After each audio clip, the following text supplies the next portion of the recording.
Hello, everyone. Welcome to lucky episode 13 of the True Talks podcast. I actually have a lot of current event related stuff to talk about today, so prepare for that. But, as per usual, the gameplay on the screen is indeed my own that I record, just to get that out there. But, also to note, it has nothing to do with what I'm talking about in the podcast, so you don't have to physically watch the video. If you want to just put it on in the background, you won't be missing anything. It's just there for people who want something to visually look at while I ramble. Another thing to note, this podcast is generally kept at a moderate, PG-13 rating. I feel like I've been pretty kind of sticking to that. For this episode, the main topics are actually going to be pretty small ones this episode because I took a week off of recording just because of the way things lined up last weekend. So I actually have 2 weeks of worth of current events to cover, and actually for once there was a decent amount that happened the last couple weeks, a decent amount that I actually did. So I have a lot to talk about there, but the main topics of today after that, I want to talk about the Return to Paradise Viva Pinata fan game that is currently in development. I want to talk about why I enjoy playing randomizers and what makes them so enjoyable. My special segment today is going to be giving my perspective on what it's like directing a pep band versus being in a pep band. And then the final topic, I'm going to talk about kind of a weird sort of life thing that I never really I talk about it sometimes when I have the opportunity to bring it up, but not too often. I'm going to talk about how I was actually almost a physics major, and I was a physics major for not even a full semester, but I was a physics major for a bit, and then I switched back. I'm going to talk about that and what kind of spurred that adventure on and what that was like. But first, current event stuff. So like I said, it's been really pretty busy because, last weekend I went home actually, to southern Minnesota to spend time with my family. It was also my college's homecoming, so we had an alumni pep band, marching band event there that I drove back pretty much specifically for. That was pretty much the only reason that I did. I had a teacher work day on that Monday, and I tried to see if I could just zoom in, but they wouldn't let me do that, so I had to. It was a tiring weekend. That's why I didn't end up getting an episode recorded last week, because I drove after school on Friday, and then I drove back Sunday afternoon and didn't get back until 10:30. So obviously I wasn't going to record anything then. I thought about recording while I was at my parents', but I was so busy doing other stuff and I wanted to spend time with them instead of going down to my room and sitting recording a podcast episode for an hour and a half to 2 hours while I was there. But in turn, it has caused a decent amount of stuff to actually happen since the recording of the last episode, so I for once have more to talk about. So the homecoming game, it was super fun to play at that because, pep band is one of those things, when you're in it, you kind of take it for granted. Maybe not necessarily, it's fun, but it's when it's a requirement that you have to go to, it's you kind of take it for granted, and it takes up a lot of time. So, it's just different, because it's so busy. Marching band in college, for us, you literally had something going on every single weekend, and it kind of honestly sucked a little bit. It was fun, don't get me wrong, but it was literally every weekend I knew I was going to have something going on, so I wasn't able to actually go out and do much.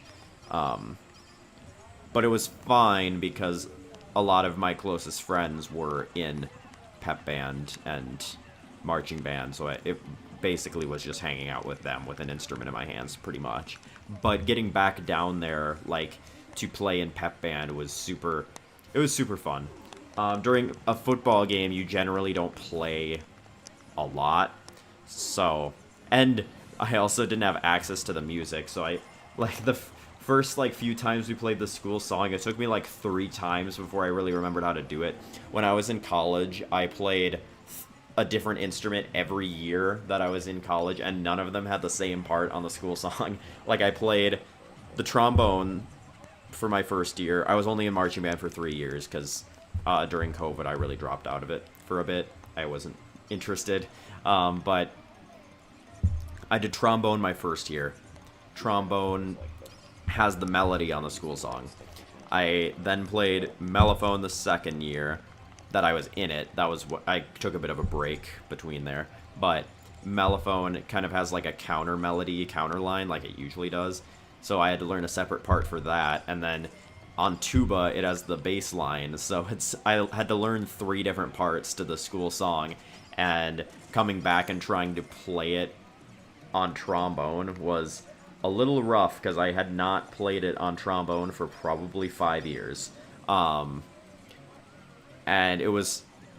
I definitely made a lot of mistakes. I never once played it perfectly. Like, there were a few spots where I definitely played a little lighter and sat out for a second because I didn't know exactly what the notes were. But after playing it the first couple times, I kind of figured it out. And then it was kind of funny. Like, we played, like, a little bit in the halftime show. Like, the way they structured it was the first half of the halftime show was just the people who were in marching band in college that year. And then for the, like, grand finale, the alumni came on the field and played that. I had no idea we were going to be playing anything. I didn't have music or anything. I figured it out pretty dang well. I mean, the trombone part is never that hard, but I was able to figure it out and at least play some harmony while following the slide position of the person in front of me. So that helped. It felt weird being that person because normally I'm someone who always knows my stuff. I'm like, it's kind of the stereotypical trombone thing to always have someone who's like got the cartoony eyes, like looking back and forth, looking at other people's slide positions to know where to go. It felt weird being that person because I never was. But I was able to figure it out pretty well. And then it was funny, we played Crazy Train once. We didn't get very far, but like I have the first like half of that song memorized. We got through the part that I have memorized, and I was able to just blast that. It's so weird. The weirdest thing about it was like comparing, like, because I play with the high schoolers that I direct. Sometime on some songs I pull out my trombone and play it. Lately I haven't because I want to have an extra. I don't want to carry my instrument and a whole stand and music and everything. I want to be able to have extra hands in case someone needs to go back early and I need to take their instrument back. Because we had an incident a couple times ago where a tuba was left on the bus, and if I had had an extra hand, I would have been able to grab it, but I physically could not. Well, because I took someone else. That's right. That's what it was. The last pep band was fine. No one left any instruments behind. But the pep band before that, because it was homecoming in high school, I decided, like, pretty last minute to stay for the whole game, and then we got kicked out anyways because apparently because we take the stadium is on a different off-site, off-campus, whatever you want to call it, from the school. Like, we have to ride a bus there, and so do the players. We take the same bus as the players, so with like 2 minutes left in the game, I was told, yeah, you have to leave like now, so that the bus can get back for the players. And I was like, what? But that was a bit of a side note. I had a few people who, like, left early, which was totally fine. I told them they could. But I had the 2 biggest instruments in the band, mind you. Barry Sachs asked me to carry his instrument, which was fine because I could just put it around my neck. It weighed my neck down quite a bit, but I was able to carry that fine. But then by the time I was walking onto the bus with my trombone, a Barry Sachs around my neck, 2 folders, and 2 stands. And you can imagine that was pretty tough. And then on top of it, the tuba player had to leave early, so he left his tuba. He dropped it off on the bus, but I don't think anyone really noticed or knew or something that, like, it was implied that someone was supposed to grab it. I would have grabbed it if I had had a free hand, but I had, like, negative hands. I was carrying so many things. It was impossible for me to do that. So now I'm like, okay, I'm not letting that happen again. I'm not going with my instrument anymore, so that people can drop their stuff off with me. But, like, long tangent, but I have been playing with the high schoolers during their pep band, and it is such a change to go from that to playing in a trombone section. That we had 15 trombones at that alumni event down at my college, and I was playing probably about as loud as I possibly could, and I couldn't even hear myself. Like, and I play pretty dang loud. I could not hear myself whatsoever, and that made it 10 times harder because it's like I didn't even know if I was hitting, because I haven't played that much really since I play like to demonstrate a few sections of music occasionally for like my classes, but I don't play like to play really necessarily, you know what I mean? So a few times, like, I couldn't tell if I was on the right partial even or not, because and there were a few times, like, sometimes I just like to let a high note rip at the end of a song. I totally biffed it a few times, and it was a little bit rough, because I, like, couldn't tell, like, once you get up there, it really is hard to tell what partial you're even on, but it was still fun, because I had, like, no cares, no worries. I was just showing up to play loud and have a good time. And there was a pretty good turnout too. Like I said, we had 15 trombones. We had to push an entire like new set of bleachers over just for the low brass. Like, we had probably like 200 people playing in the stand, so it was crazy loud. And it was kind of funny because we literally could only hear ourselves. That was the one thing that I kind of didn't like that much about it. I really wanted to be in there and really fully experience the full band sound again. And because we got shoved off to the side on a separate set of bleachers, we kind of heard the echo of the trumpets a few times, but it was never, like, we pretty much only heard ourselves, and that was it. But it was still a good time. I got to reconnect with some people. It was very last minute, so I didn't really get to plan anything with anyone. I would have liked to have been able to hang out either before or after the game with people, but because I ended up deciding to come up there literally 2 days before, because I feel like finding an onion. it didn't end up working out, but at least I got to see some of my friends again, and it was really nice to interact. Like, no offense to any of my students, but it was definitely nice to interact with someone who is like above the age of 18 for once in a while. Like, obviously I talk to other teachers, but like, I think about it, I never really get to shoot the shit, as they say, with like people my age. Like, every time I talk to someone, like every time I talk to another teacher, it's usually been about like business, not just to talk.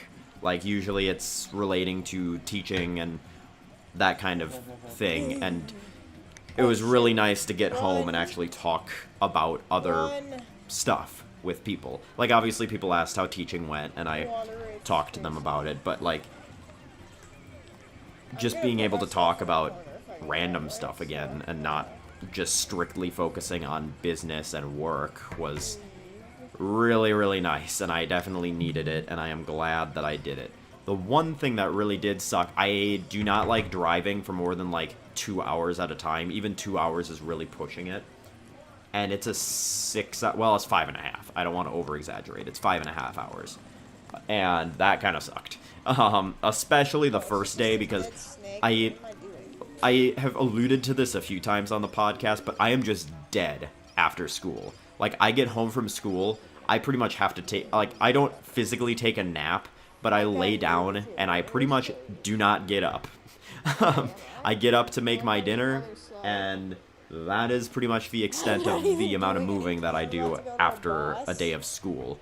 Fridays are usually different because, one, I know it's the weekend, so I know I can afford to expend a little extra energy. And Fridays are just a bit of an easier day. Like, I always schedule a bit of an easier day.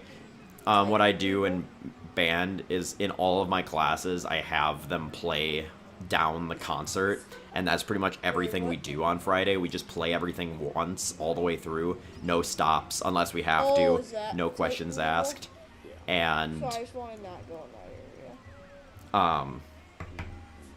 so it becomes a bit of an easy day for me, because I spend less time trying to scream over, I don't scream, but like talk over people and trying to get people's attention, and more time just playing music.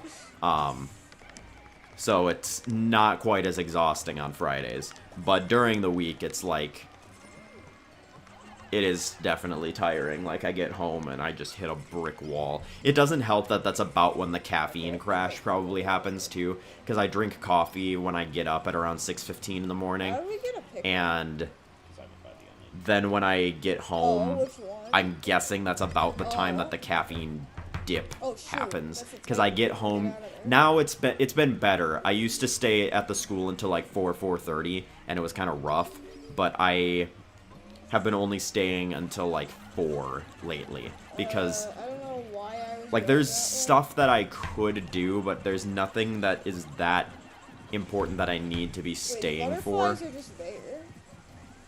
now, because all the music's organized. Every class has all of their music passed out at this point, so I don't really have to worry about printing anything or figuring out parts, and I only do like weekly grades, so I don't have to enter grade. I only enter grades on Fridays, so it's never been that big of a problem.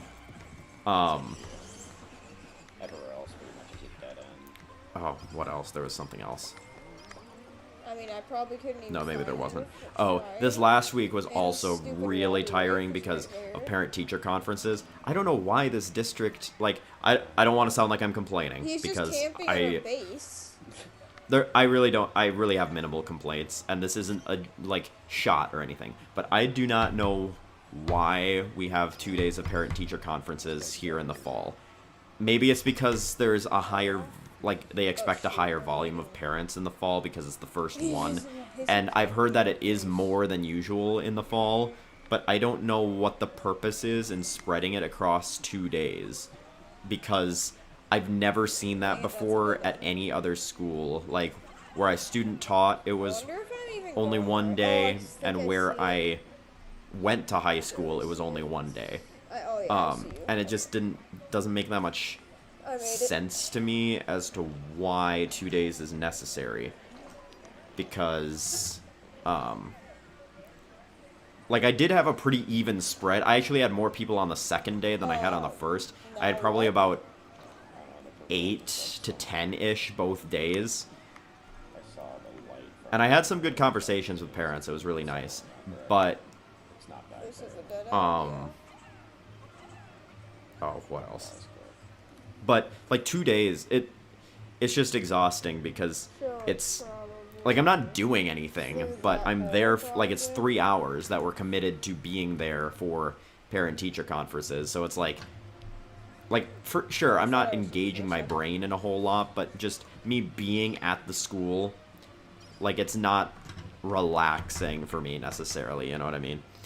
And then I also worked a cross-country meet on Tuesday. I ran times for people. It felt like my job was kind of pointless. I literally was just shouting out times at the 2-mile mark, but it's helpful. I remember when I was in cross country, I never really cared too much about the 2-mile. It was the 1 mile. I always ran way too fast the first mile. So it's kind of funny. Like, I tell my like PR to some of the kids that are in cross country, and their eyes kind of go a little wide. They're like, "Huh?"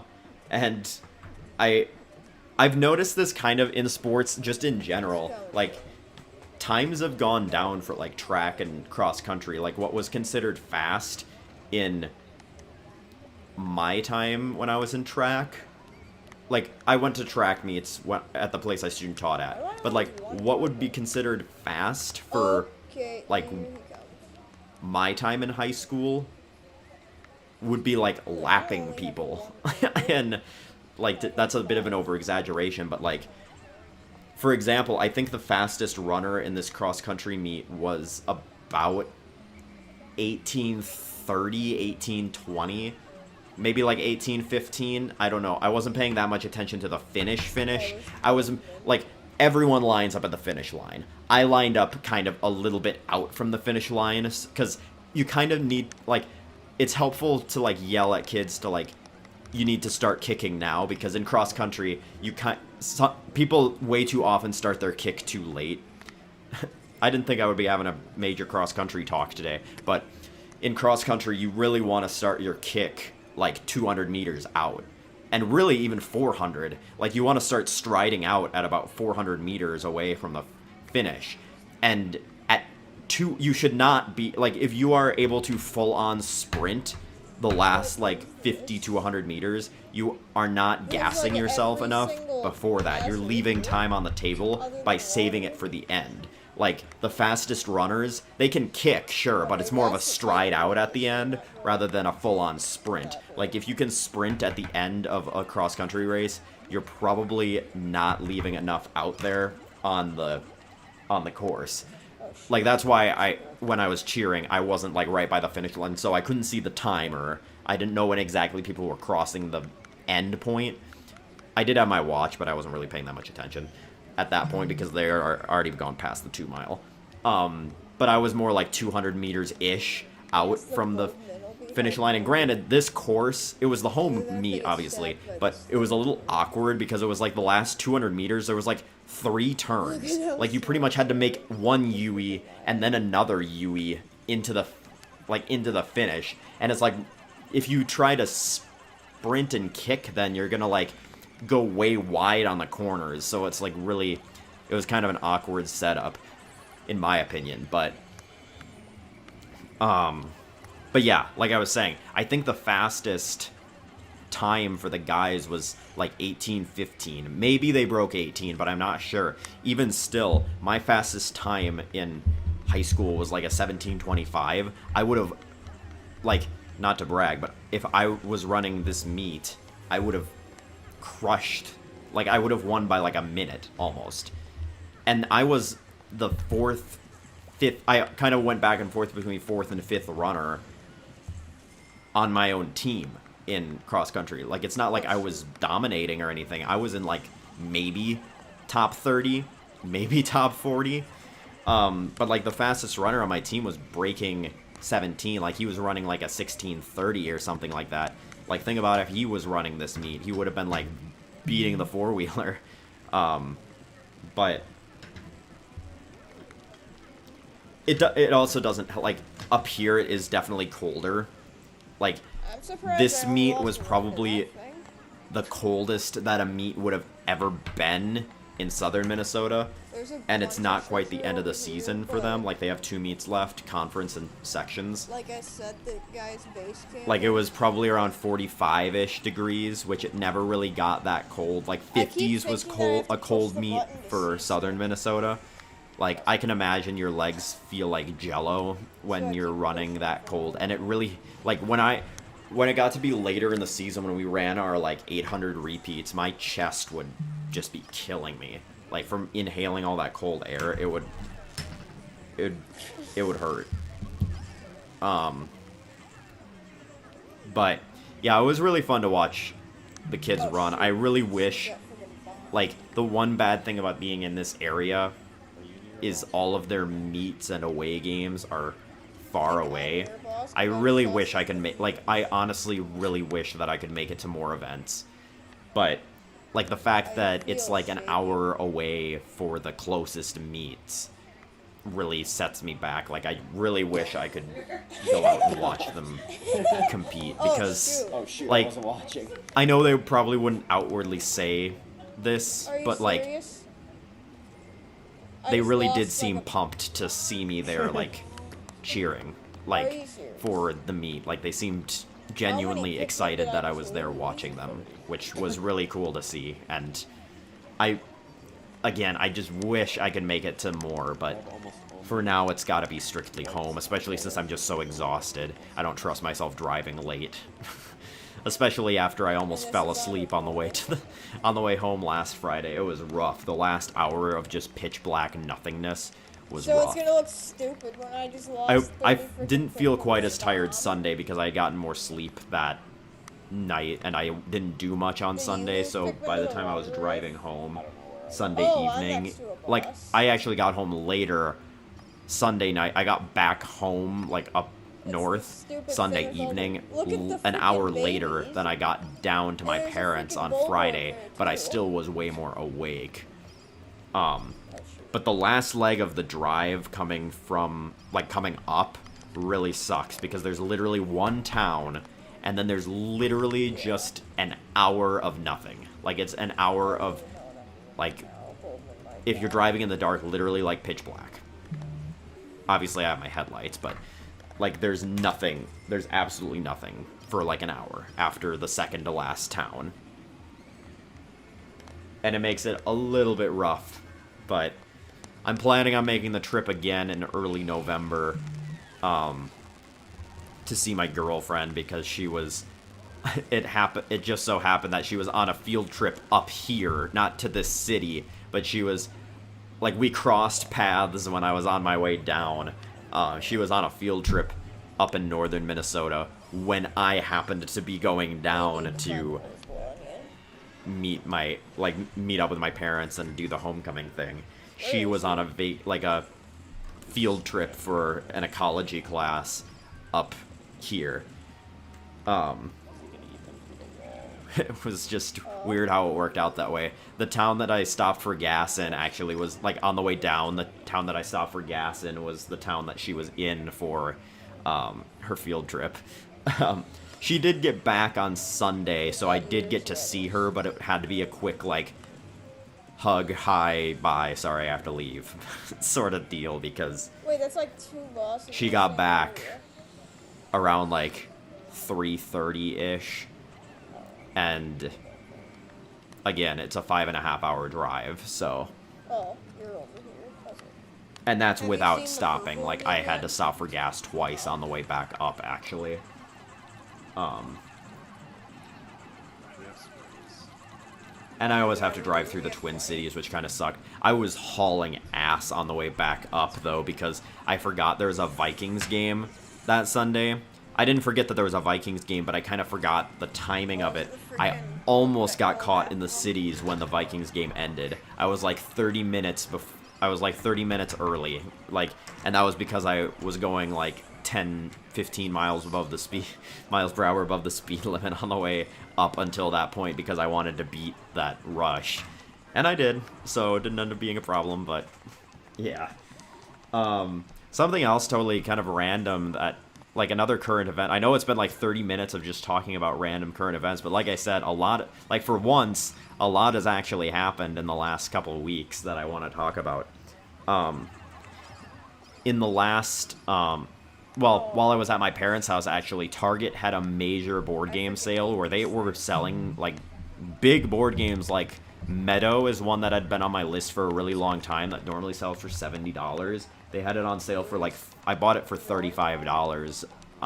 I spent $250 on board games at Target, but I probably got, like, double the amount I would normally get for that much money. Like, I got, I think, 13 games. I've played one so far, solo, Flamecraft, and I love that game. I'm taking another trip this week because it's MEA break. If you aren't familiar, in Minnesota we have sort of this weird October break where traditionally teachers would go to some sort of conferences, but now that's no longer a thing and they just keep the break. I don't know what the deal is, but it's Thursday and Friday this week that I have completely off of school, no teacher work day or anything, so I'm going down. I actually am meeting my parents in the town that we normally go on our fishing trips for.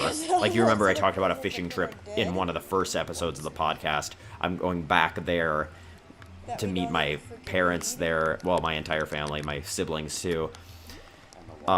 This week I'm going down there. I'm going to be bringing Flamecraft and a couple of other games that I bought in order to see how it plays multiplayer as well.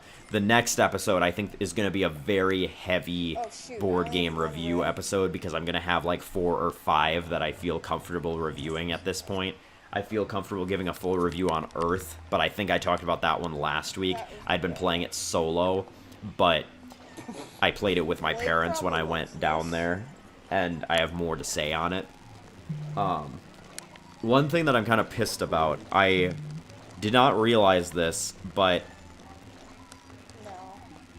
the, what is it called? Broom Service. The Broom Service board game. It was on sale on Target, and I jumped because I was like, isn't this game out of print? Like, why is it on sale for $16? I thought this game was, like, rare and hard to find. So I just didn't think twice and bought it. This is the second time that something like this has happened where I didn't read the fine print, and there is a card game variant that is almost, like, it's a very, like, it's not even close to the full game. Like, it's not even close to the same type of gameplay as the full game. Like, not nearly as in-depth or anything like that.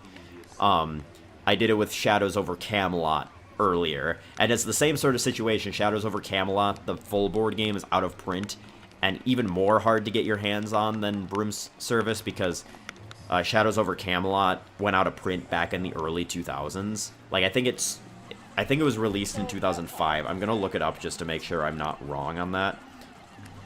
Who texted me? No, why did you swarm? You Hold on. stupid. Release. Don't carry it through the poison. Yeah, released in 2005. So Bad news. it's been out of print for a while, where in comparison, Broom Service, the full board game, released in 2015. So 10 years difference, actually. But that one is also out of print. But there is an in-print card game that I ended up getting on accident. It seems like it'll be decently fun, and it's like, I can't play it solo because it's only multiplayer. But I read the rules and kind of familiarized myself with it, and it seems like it'll be, like, fun and a good quick one. Like, it seems like a game that'll just be done in, like, 20 minutes or less, which is kind of a good change of pace from the games that I usually play that take at least, like, 2 hours. Especially for my family, who always complain about my games taking too long. What, should I try to kill the spider?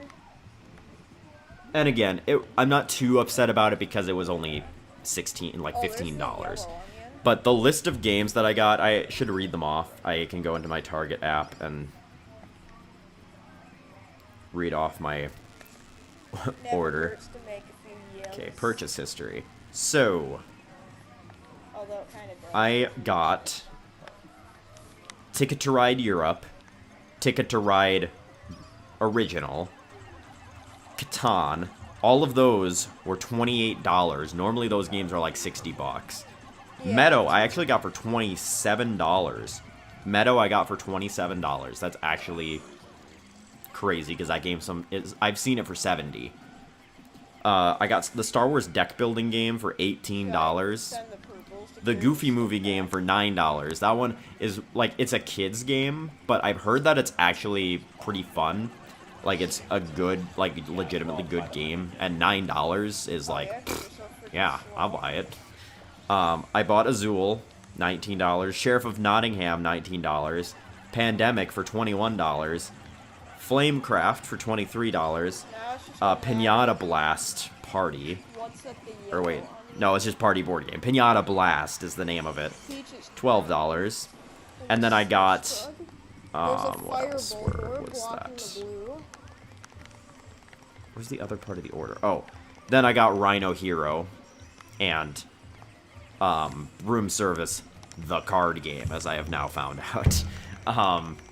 So a really big list of games. Not all of them are soloable. I think only a couple of them actually are. Flamecraft is, and I don't know what else. Flamecraft Meadow is. Sheriff of Nottingham and Pandemic. I'm pretty sure Pandemic is, and Sheriff of Nottingham might be, but I don't know for sure.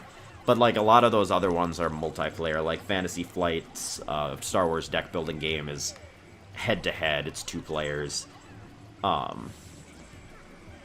Broom Service is multiplayer only. Rhino Hero is multiplayer only. I'm pretty sure both Ticket to Rides are multiplayer only. Azul, I think, is multiplayer only. The Goofy Movie board game, multiplayer only. So a couple of these games are going to sit in the plastic a bit before they get played. But my board game collection is looking pretty dang strong now at this point. Like, I have,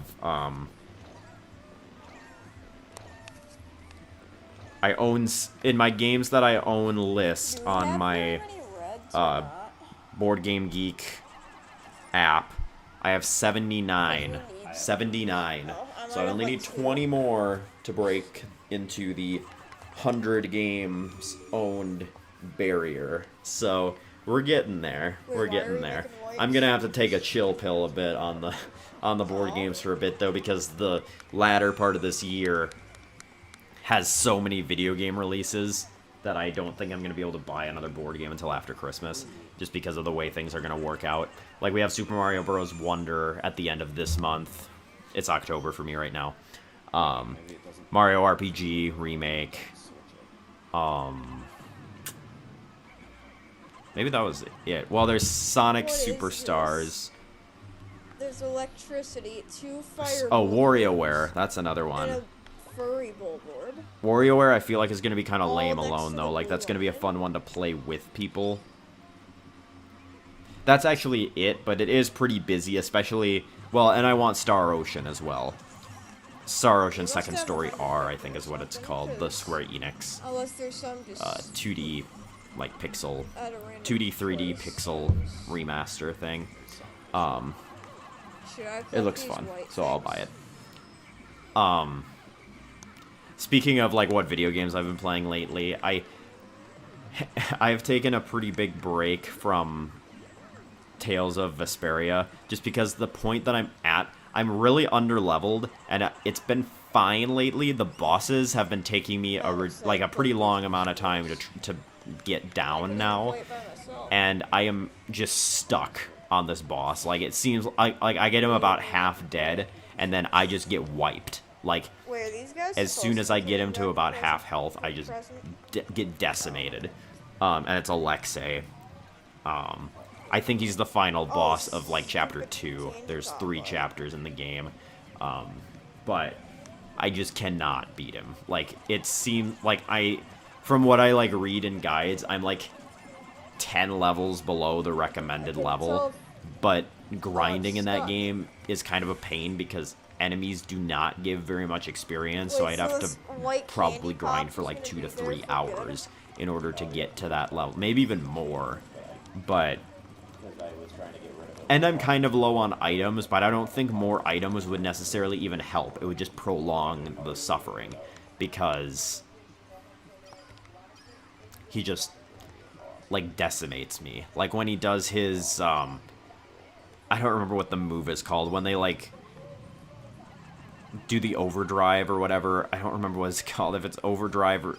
I'm thinking of Limit Break from, like, Final Fantasy. It's not that, but that sort of thing. When the enemy does that and does their, like, big finishing move, his finishing move covers the entire arena, and it basically one-shots almost everyone, unless they're at full health. And it's really actually annoying, but... and then, in the time that I've spent on my break from that, I've been playing a lot of Pikmin 1 on the Switch. I have vastly improved my Forest of Hope. I want to speedrun it again. I don't know that I'm going to be able to get down to a 6-day run, because my Forest of Hope is a lot better, but I'm nowhere near being fast enough to beat it in 1 day. I'm close. Well, like... The main issue I have is beating the Snagret. Like, killing the Snagret is always a problem for me, because I either lose Pikmin, or because I'm afraid of losing Pikmin, I miss the 1 cycle on him. I don't really know what to do right now. And it's just a I have pain. a bunch of purples. And if every you time I lights, waste, then like, just a bunch of random colors. almost a quarter of the I don't day know on if I that have stupid any. I Snagger have, fight, a couple of and it wastes a lot of time. I did manage to get a really solid, like, 2-day route down.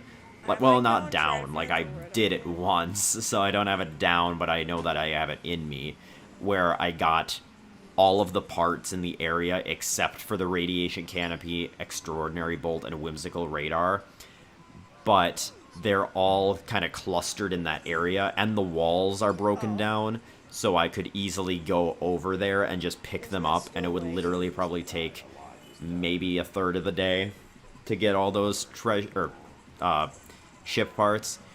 Like, I see myself speedrunning Pikmin 1 a little, like, on the horizon. Like, I could see myself doing it. I won't live stream it because I don't want to, like, commit to doing that again. But I could see myself recording a run here or there, kind of like I did for Viva Pinata. And if I ever get a really, like, decent time that I'm proud of, I would upload it and put it up on the leaderboard. Right now, my best time on Pikmin 1 is a 9-day run that clocked in at, like, 1 hour and 38 minutes, I think. I could probably get, like, a 1:15, I would bet, because I know for a fact I know I have an 8-day run in me. Like, I just have to... The one thing that I have to practice is getting the Chronos Reactor in Distant Spring, because they patched the glitch out in the remake of Pikmin 1, so you can't glitch out of bounds anymore, but because there's motion controls, you can aim farther than normal, so you can kind of ricochet your Pikmin off of the wall and get them to bounce up there, so you don't have to convert blues to yellows still, because you can bounce them, like, ricochet them off the wall, and they fly up to where the part is, and it works out quite nicely. But I haven't done it before, because that was a Wii strat, but Still up. I've never done it before, so that's something that I really need to practice to get my Distant Spring time in. But I mean, you saw I was I was doing pretty decently on the Distant Spring in that one podcast episode where it was my first time playing on the Switch, and until disaster struck towards the end of the day and I lost basically all my Pikmin, but it was a pretty decent Distant Spring before then, and it was an easy 2-day. What I've found is that BD Longlegs has been way easier for me on the Switch version. The Switch version actually optimizes it pretty well. It's faster. I think what the speedrunning community has discovered is the Switch version is faster than the GameCube version, but slower than the Wii version. It, as of now, unless something big is found, it does not have the potential to beat the Wii version. But it does have the potential to be faster than the GameCube version. It runs really smooth too, and they patched out the crushing glitch. I didn't even know that. I had kind of noticed that my Pikmin were like seemed to be less susceptible to that happening, like where you have mysterious deaths where they clip out of bounds either from like a bridge, it can happen, or a like enemy falling on them. They apparently patched that out, which is super, super nice, because it makes the game a lot more playable. But I haven't really practiced anything outside of the Forest of Hope. I now do have that file, though. I have a Distant Spring file, a Forest of Hope Day 2 file, and then I have a file that's saved on Day 3, where all I have to do in the Forest of Hope is run and grab those 3 parts, so I can practice Armored Cannon Beetle, and I can go to the Forest Naval and do the day there and practice what I would need to do on that day. Okay, well... But yeah, I'm excited for being able to, like, what's really nice is that I can just practice the days a couple times before bed. Like, I really, really love the fact that I can play Pikmin on my, like, just handheld in bed. It's really super nice, and obviously I'm a big Pikmin fan. I really enjoy the games. I still have, well, that's a lie. I've played Pikmin 2, but it was only the 2-player versus mode with my brother. I haven't played story mode whatsoever on the Switch version. Yeah. I'd be interested to see that one run, because I wonder if they patched out some of the glitches there, like if they patched out the scale glitch, or if you can still do it. Because they definitely patched a good amount in middle the thing? Pikmin I 1 was hitting the actual start button. the Pikmin 1 game in general. I wanted to say speedrun, but no. Just the game in general got patched. Something else about Pikmin 1 that's interesting, they increased the throwing speed. Like, it's actually really interesting because they've made it closer to the way Pikmin 4 and 3 are, where you can Yes, just... there it is, right you don't have there. to C-stick your Pikmin into you. You can just throw have to pretty much go as this fast as way. you can press the button, which is really nice. They don't have that cap on throwing speed. And it also makes something really interesting happen. There's one specific trick that was present in the original game where you, to get to the armored cannon beetle area before you have blue Pikmin, you throw the yellow Pikmin with a bomb up into, like, onto the boundary so they'd walk across and drop the bomb on top of the wall. What you can do, because as soon as the Pikmin drops the bomb, they come to you, you can hold the A button and switch to yellow Pikmin, and that yellow Pikmin will then be in your hand.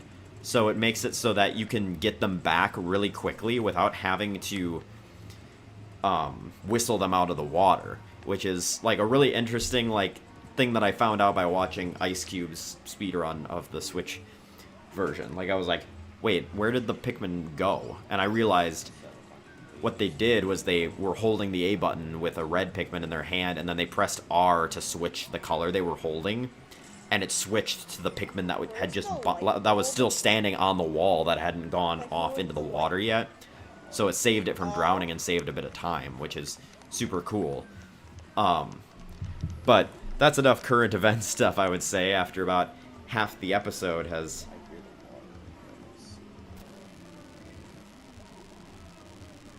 gone by. Uh-oh. Okay. Oh. So, first topic of the day. The Return to Paradise Viva Pinata, like, fan game. It seems like a major undertaking because they're building this thing from the ground up, but it seems like there's a lot of passion being brought into this project, and they're allowing a lot of, like, fan input as well. Like, there's a Discord where if you want to go in and just add, like, you can go in and just help. Like, you can go in and add a 3D mod.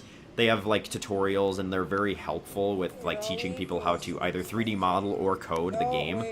And you can just hop on and, like, model a pinata and put it in the game.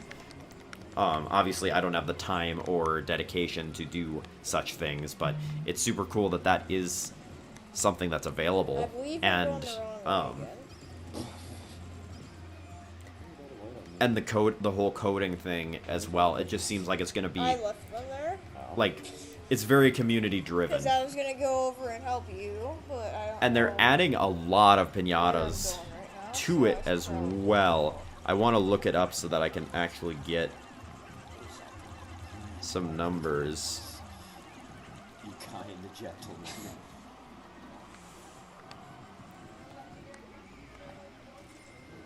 I should So, for Return to Paradise, they're adding, for one, they're keeping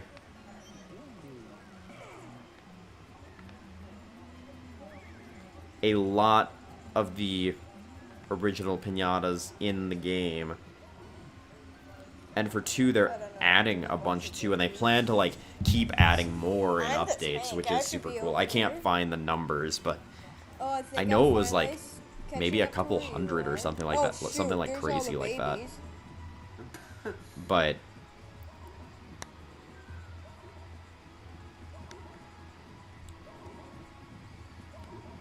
Let's go. yeah, I don't know.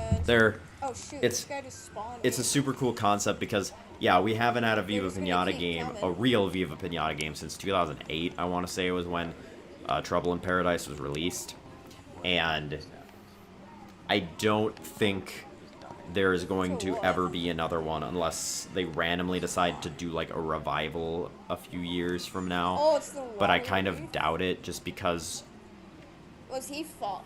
Maybe he. Microsoft doesn't really seem like they do that Yeah, I very don't have much. any yellow. Like, Nintendo does it a lot, where they will, like, bring their classic games back and put like a new spin on them, or like release a remake to test interest, and then they'll release a new one in that series, kind of like how they, I'm sure Pikmin 4 was already in development at this point, but they put Pikmin 3 Deluxe on the Switch and then later announced I'd Pikmin rather 4, play Mickey's like that sort of thing. Microsoft doesn't really do that, so I don't see hard. the potential for another Viva Pinata game, especially since Well, that keeps Rare, actually just hard. personnel-wise, has really shifted AI, who actually over the last knows couple of years. Like, there's almost no one left from that kind of original crew. I've been of looking Rare. for like 5 minutes straight, Um, and yet I've still Viva not Pinata is found just a really single feel-good, thing. fun game. Like, I really enjoy it, obviously, otherwise I wouldn't spend the hours that I do speedrunning it. And honestly, when I went Can I back check to it map quick? before I started teaching, like right before I So started these guys teaching be to digging this get stuff that up? one world record back and do a couple level 10 runs, like I had get major that. nostalgia from, like, I just But you're was loving it. You're on Like, there, so I'll wait. sure, I really grinded it out for a bit and got frustrated towards the end, I'm but just gonna take down this I like wall, really was riding because on I've that been wave doing of literally nostalgia, and nothing, just, it's a really just feel and I'm good just game, gonna- and it's oh. kind of one of those niche, I think, That's childhood what you games. actually Like, you don't see a lot of people who are going to be getting into it now.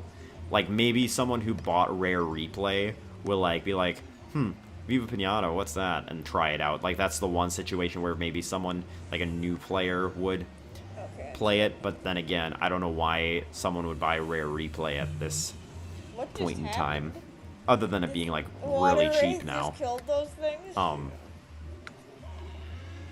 Yay, I'm finally But yeah, gonna- obviously are I you love serious? Viva Pinata, and I'm super excited for the fan game. I just wanted to put that out there, that that is something that's going on. They have a Discord that you can join in order to just kind of By help accident, out. Like, too. you can volunteer and even just help make, like, one pinata or help He's, like, code, like, past one some small thing water, or I something like think, that. though.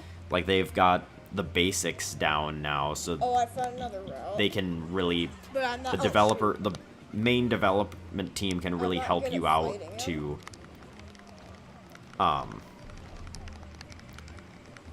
they can really Is help he you out in easy order in to this learn how to, mod, like, or- model something for the game and how to make it work in the engine and stuff like Well, I that. mean, And is on it the easy coding to side get of things, they cover seem to from be him? really receptive to, like, Take helping cover. new people figure it out as well. Like, they don't require anyone to have any sort of He ain't gonna background or anything. You just so I join in the think that's Discord and be like, hey, what's something that I can work on? And they'll help you out. Or maybe you can bring in a new, like, Once I pinata got design rid of concept to the table. But yeah, the game, like, the engine is pretty much, like, established now. For they showed, like, a very much unfinished, like, pre-alpha build of the game. Is that and- freaking peanut butter? Like, there's obviously a lot of things that don't work properly, but it, Oh shoot! like, a lot of the assets are bare bones just because they're probably placeholders for now, but it looks like Viva Pinata, and I'm super excited for where it goes. It might not be done until I'm, like, 30, but I definitely will cover it and play it, and I could just use I'm whites though, because they're fast. genuinely super excited for it. I just wanted to get that If I can information eat out there. this There's not a lot to rice, say too. about it because, again, it's very much in Like, its I'm gonna have a bunch of people. Stuck. pre, like, alpha state. It's very bare bones right That's now, kinda but unlucky. The red you can onions tell they're next making to a lot of banana legs progress and on behind it. the frickin' thing. Also, there's a and I baby just over wanted to here. give them a bit of advertising, even though I don't get that many views. I mean, maybe that'll Did we change by kill this the time, thing but yet? um, The mother side thing? note, speaking of, like, Oh. views, Why the is it- algorithm absolutely shafted me on, it would be podcast episode 6, I want to say, is the one I just uploaded yesterday. So wait, 7. so- I just uploaded 7 yesterday, and I forgot to edit it and upload it, Oh, where's the red onion? so it took me a I bit think it's on to, the other like, instead of, like, normally I upload I it the think weekend before or sometime during the week before and schedule it for that Saturday Well, at noon least I made release. some progress. instead of doing that, I just straight up uploaded it, and it went up around like I'm 12:30-ish gonna watch this while on we're playing this game. Saturday, which was yesterday. And it just Thank you. bombed. And I don't know if it's to do with the fact that I didn't do the scheduling thing this time, I'm or probably gonna die to this neck breaking. what. Like, people didn't get notified of it. People didn't get recommended it. Like, it's sitting at Put your 3 hands up. views Oh, shoot. over 24 hours later. Oh my goodness. And I think 2 of them were me. So, like, previewing it. Which, like, I don't go for views, obviously. I just go for... This is mainly my video journal, really. Like, it's me, like an audio journal, really. So I'm, like, journaling things that I do. But, like, normally I get at least, like, 25 to 50 views on one of these. And, like, 4 views is like, something almost had to have happened there. I think I got shafted. But, oh well. Doesn't really matter to me that much. Just felt like I needed to mention that. But next topic. What I enjoy about randomizers. So this kind of goes in like any genre. Zelda randomizers are super fun, along with Metroid randomizers. There's kind of 3 different types of randomizers that I can think of off the top of my head. 4 different types of randomizers. There's like dungeon crawlers like Zelda and Metroid, where the items are randomized, and it kind of just becomes a puzzle to figure out your progression almost. Do you have any bulb? Then there's mainly like 3D platformer randomizers, where it's just kind of chaotic and they just put items, like it just totally randomizes where the items are, and sometimes there's an entrance randomizer worked in. Pokemon randomizers, which I feel like are a totally different breed in of itself, because there the puzzle isn't necessarily how to beat it. It's, well, sort of, depending on how you play it. If you play it as a Nuzlocke, which makes the most sense, it becomes kind of how to beat it. There we go. But it just kind of varies up the gameplay because you're using Pokemon you normally wouldn't use. And then there's, like, turn-based RPG type randomizers, which, like, there's Final Fantasy randomizers and Kingdom Hearts randomizers. Kingdom Hearts isn't turn-based, but you know what I mean. Like, those types of randomizers, which I don't really have much experience with. Maybe those are similar to, like, Zelda, like Dungeon Crawler randomizers, I don't know. Maybe they don't need to be split into a separate category, but... What do you mean? I really like randomizers because it puts a twist on your favorite games, or even like games that you don't like that much. Like for me, Ocarina of Time, I'm not a big fan of Ocarina of Time, but I love the randomizer because of how clean it is, and how it, like, even like just quality of life fixes that it puts on the regular game that makes it much more enjoyable to play than a regular, like, just regular Ocarina of Time. Like, Ocarina of Time is an alright game, and obviously it was a pioneer for its time, but it's dated. And the randomizer actually not only adds that variability with randomized items, but it also, like, adds a lot of quality of life features, like being able to just have the ocarina on the D-pad, along with both sets of boots on the D-pad as well, is super nice. Pushing the blocks faster is super nice. Like, just small things like that they decided to fix in the randomizer, and it just makes it much faster to play because the cutscenes are skipped.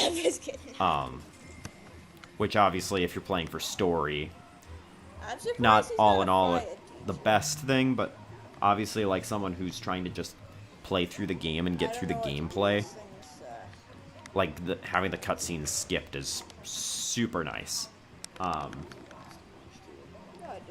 Like, when I went back and played vanilla Ocarina of Time on the Switch Virtual Console, it was almost, like, unplayably slow for me, because in a randomizer, you go in, if you get the items in the beginning to beat the Deku Tree, you go in, you beat the Deku Tree, and you're done in about 5 minutes or less. In the base game, you have the opening cutscene, you have the cutscene to go into the Deku Tree, like when you go to see the Deku Tree the first time, then you have the long-ass cutscene after you beat the Deku Tree, and it, like, makes it turn into, like, a 20 to 30 minute long ordeal because of the amount of, like, unskippable cutscenes there are there. Minions and milk. But randomizers just add a lot of variability as well, such as, like, the notion of doing Dodongo's Cavern as Adult Link, because that is always going to be better than doing it as Child Link. Because you can skip the entire first half of the dungeon. Peacock's actually the Because goat. he is tall now. Yeah. There's the Are you whole, happy that I found the blue oh, what one? else? Spirit Temple becomes a really interesting puzzle, sort of, when you It's behind a bunch of- are in, it's behind a bunch of these things.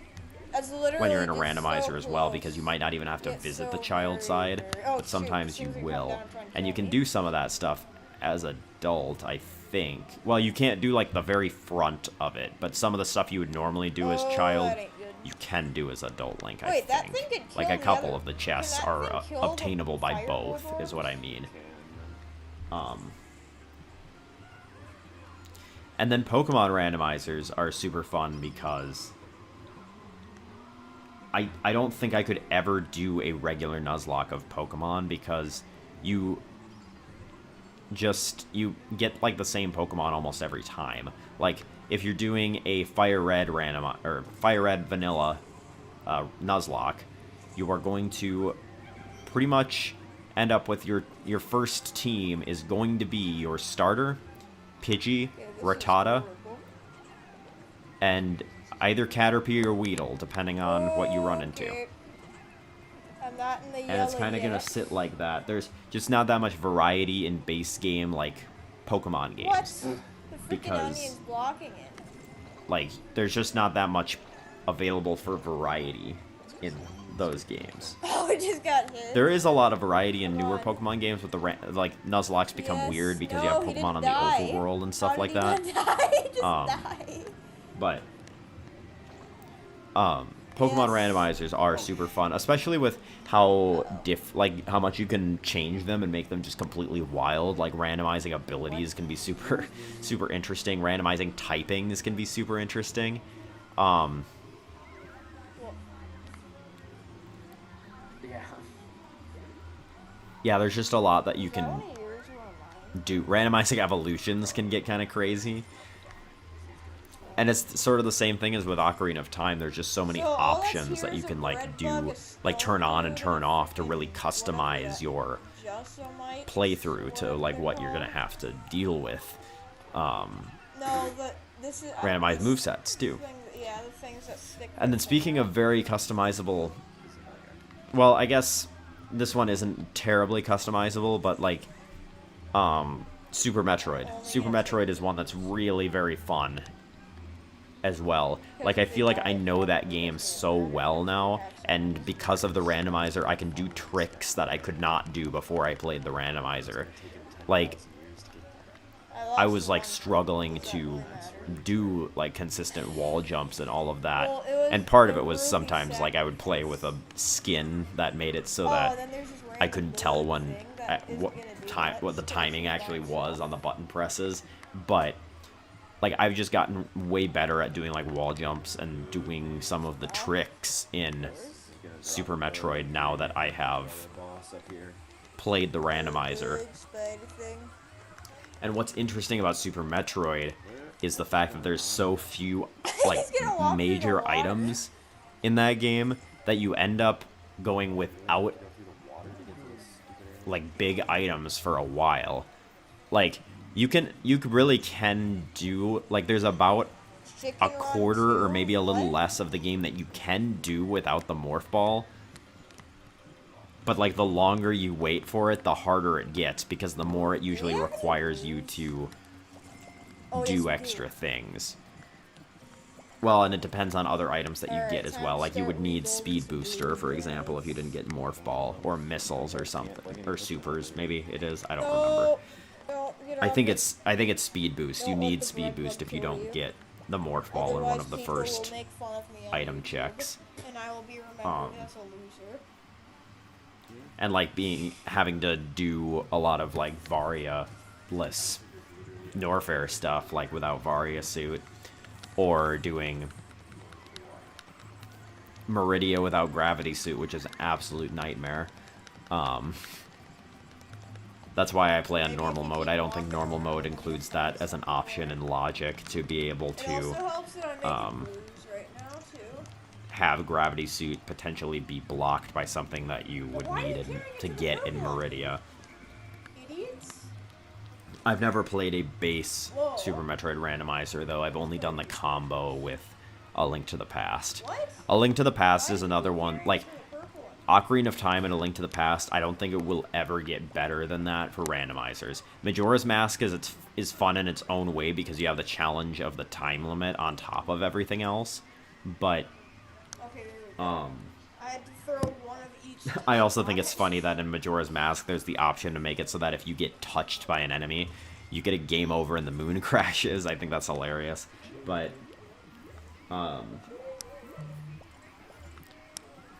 yeah, Ocarina of Time and Why is that going to the and A right? Link to the Past are just perfect for randomizers. Minish Cap is another one that's really pretty good, but there's not a very big pool of major items. I think what works in Ocarina of Time and A Link to the Past Can I play Disney Sports? is the fact by that there's a myself? really good spread of required and non-required items. Because you don't want to play. Like, there is still a lot of, like, recovery hearts and rupees and stuff like that in chests. Should I try to make but- more blues? It feels like you get rewarded in the high-density locations way more often Yeah, in we still have a Link to the Past and Ocarina of Time than you do in other games. Twilight Princess is one that has a randomizer now. It's relatively new, I think, and Skyward Sword as well. I haven't seen anything on the Skyward Sword one, but Twilight Princess takes forever because, contrary to the other games, like the other previous games that I mentioned, like Ocarina of Time and Link to the Past, there are not very many required items in Twilight Princess, and there are a lot of, like, for one, there's a lot of pieces of heart because it's the only game that requires 5 to complete a container, and there's a lot of rupee chests and non-required chests in that game as well. But, like, you think about the amount of items that are required in that game, it's like you've got the bow, the boomerang, 2 claw shots, the single and then the double claw shot, Dominion Rod, Iron Boots, Oh, that's gonna hurt.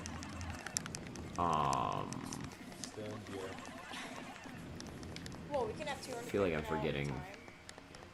So, the spinner you need for pretty much just Arbiter's Grounds and a couple random checks. So we've never had the max capacity. Is that... Oh, the ball and chain. Again, the ball and chain, similar to the spinner, doesn't unlock a lot. There's just a lot of, like, items in that game that don't unlock a lot of stuff. Like, in Ocarina of Time, it's like if you get the hook shot, that's like half of Adult Link's stuff. Whereas in Twilight Princess, it's like you need the spinner, but you pretty much only...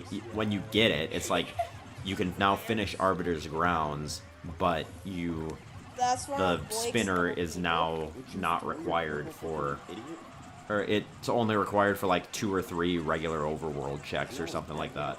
It's not very many. And same with like Dominion Rod and stuff like that. What is making these people go so slow? But randomizers are super fun because they all just put a twist on what you are used to. 3D platformer ones are a little more lackluster. I know there's one for Banjo-Kazooie, there's one for DK64, and one for Mario 64. I have played the DK64 and Mario 64 ones, but that was like a while ago, and now the DK64 one has kind of gotten a major overhaul. Like, it is Oh, you did? Yeah. quite a bit like farther along and has a lot more additions since I last played it. Before it was basically just an entrance randomizer and enemy randomizer. Now I think it's a little bit more, there's a bit more to it than that, but Is there like more people that join its it is crew or whatever? it is fun in its own right, but like those aren't quite as replayable because usually, like in Mario 64 randomizer, it's literally just it puts the stuff in totally Who's the random comic locations. relief of It's our not like family? in like it wouldn't work to like one-for-one switch I can't items even like do it is 'cause in it's like the like a Paul Zelda Blart. randomizer. It wouldn't work. It would just be kind of boring and lame. Should I keep making more of these blue things? So it just, I don't think it works for 3D platformers quite as well.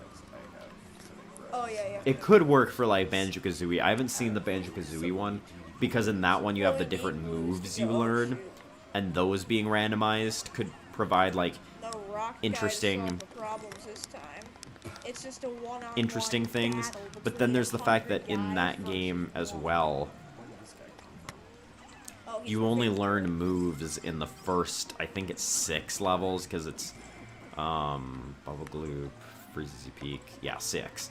There's 6 levels that have moves, and most of them only have one move, so...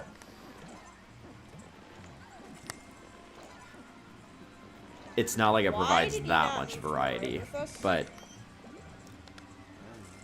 That the one that's picture super got interesting to me is the Archipelago randomizer, where you can connect multiple, like, completely unrelated games. Like, you could play it with, like, Minecraft and, like, Zelda Ocarina of Time. And it's like you can find, like, crafting recipes randomized for Minecraft. Like, you can't craft certain tools until you find the crafting recipe for them.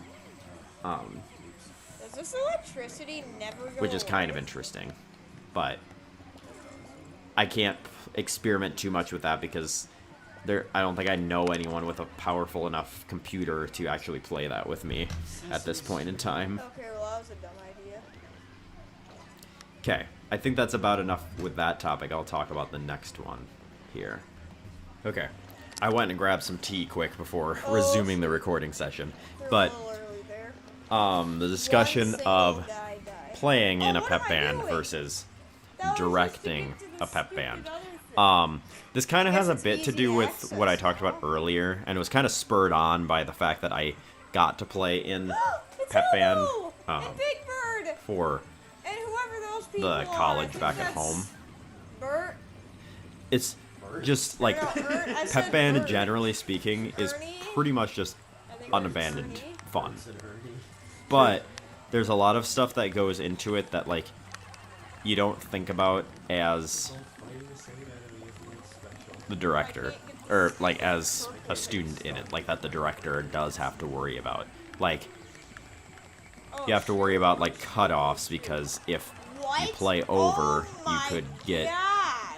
a penalty on your team, which would be annoying for everyone else in the building. But like It would be nice if we we've had got a couple those. situations where it's like we've been playing the school song after a score, Well, it's in and we front take a of bit the too fucking long, and Club Ed. they're like ready to kick it off, and I have to Told me to run away. like flag everyone down to get them to stop No, you told playing me to because run the away.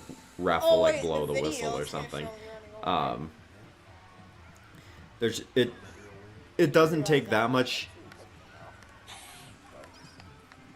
like thought, like it's not like a high stress situation by any means. I was really stressed for my first one because I had never done it, like directed pep band before, and I was really worried I was gonna mess something up. But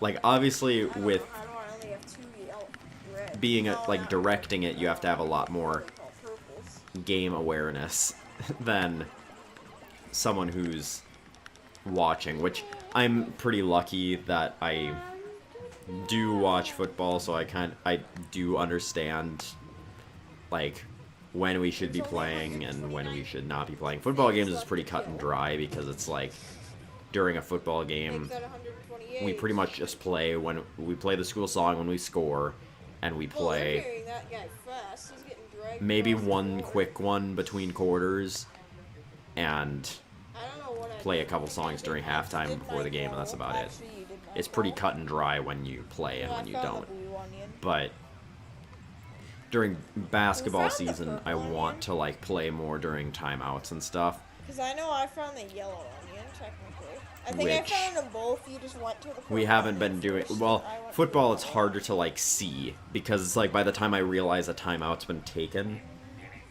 it's like too late. Because it's like pretty much if you're going to play a song during a timeout, you have to do it right when the timeout starts because it only lasts a Where's the area that minute. we So haven't been in I don't yet? have that long to get a song in and finished. Woo! Adam Sandler. That's not Just Adam kidding, Sandler. no. Very blind. And when it comes to like playing Pep Band, it is a little bit different, where you don't really have to worry about those things. You can just I wish. play. Oh yeah. So does every other kid, you loser. Wait, I don't know. There is what did he wish there is for? definitely a distinct difference because like A gift from Santa. Oh, it every other. like it is kid. easy like directing Pep Band because all you pretty much just start them and then you're pretty much just waving your hands nonsensically for the rest of it. I'll like raise my hand when we need to like cut off soon Imagine there was so a that kid they who can said kind of that, see though. it. Poor kid. But like Biggest wish would be smoked. otherwise like I pretty much just start it and try to keep them at a consistent tempo, which doesn't always go the best because sometimes we start to like Yeah, we got you like drag 20, by the way. One of them massively. Mama, but and then there's another one. I don't know what that one is, and I don't know what I'm doing either. 'Cause I don't know. I am completely lost. just a lot more thought goes into it Wait, did you kill the directing rather than That's right. The playing, one-eyed which I mean Nomad has may that be one obvious, thing. but to some people on the outside it may seem like I just kind of yell a song and then Well, start it's waving my like- arms, but Um, I do have to be thinking about like, On the okay, how opposite long side is of the this rip, song? Will it kind fit of. in the time that we it's next to where the Titan have? was. I need to think about like endurance And all of those players. random Like, do we need to butterflies take a in bit the of a wall. break before we play the next song? Or and then sometimes actually last game we got to play a lot of music because there was no one in the sound booth. Like no one was playing like random songs over the like You switch careers. speakers like they do sometimes. So we were playing pretty much the entire time. We started kind of running out, so I had to do a bit like running out of songs because you don't want to play a song twice. So I had to think about like time management, being like, okay, we have only like 2 or 3 songs that we have not played yet. Let's He's dead. Woo! Yeah. He's let's slow dead. down a I little mean, bit unless and there's, like, wait 3 phases before to we this play our guy. next song because That's what he said about the first Boston Mario. Look at what it is. because we're running out of we don't have that many songs left that we could Yeah. play. You got his own float. His first Most epic. epic- I just think it's an interesting Playing Mario Kart. with perspective. his It's not dad acting and like some Pep Band random songs are Sean legitimately pretty Sensei hard. guy or Like something. you have your easy ones obviously, but Pep Band is so traditionally seen as like lesser music or as like easy music. Some of the rhythms they write in there are like wicked difficult, like stuff you would not see because they're trying to transcribe pop rhythms that do not go We want. like it doesn't Mario. translate terribly well to like Half of the crowd band probably instruments. doesn't even know who Ryan is. And some of them are not like just not simple. There's an alive enemy. Not for long. What? Well, I found, Like a lot of 10 people will alive say, enemies. "Oh, it's just Pep Band," or it's okay. Shut your brain off. We're playing Pep Band. Not necessarily. There are definitely easy Pep Band songs, It's dead but already, so I don't even know. They are not all, Get it? That's my punchline. like just mind-numbingly easy. Like people may think. It's just The the reason that thing, that kind of the becomes the jail stereotype thing, is because about to a lot of die. times schools This will keep Red the Blood same guy pep is band just catalog walking at a for snail's pace like over ever. here. Like What a is lot of this these thing kids are like, doing? yeah, I've played this pep band song so many times I could play it without looking Hey, at my you music, can't and I'm do a that. sophomore. Can't do that. And I'm like, Get maybe over we're playing that here. one a little too much. Oh shoot, he punched me. And I am gonna look to expand their Come pep on, band Kermit, you can do catalog, this. like Hey, you gradually. Like I'm can't do thinking about that. like Can't do introducing like it. 2 or 3 new ones every year, and phasing some out and Can't do phasing some that. back in, because it's like Good information. we should never have How to do I worry about kill running out this of songs to stupid play. thing? And So the other many of day my when we had a people pep band, flower. I genuinely had a moment where I was looking through everything and I was like, Shoot.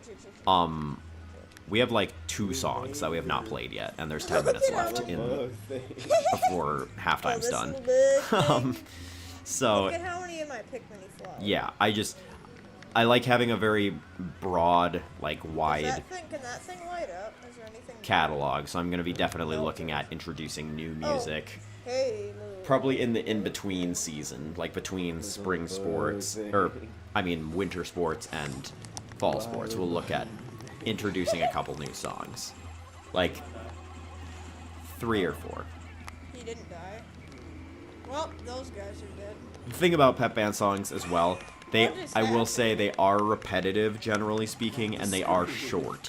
So they do not take quite as much effort to get down as your general concert band piece, and the fact that drumline parts are written similarly to a drum set part, where they set up a lot of the harder wind figures, whereas in concert band you don't always get that sort of help from the percussion I'm parts just that are sitting written. here plucking all these stupid things.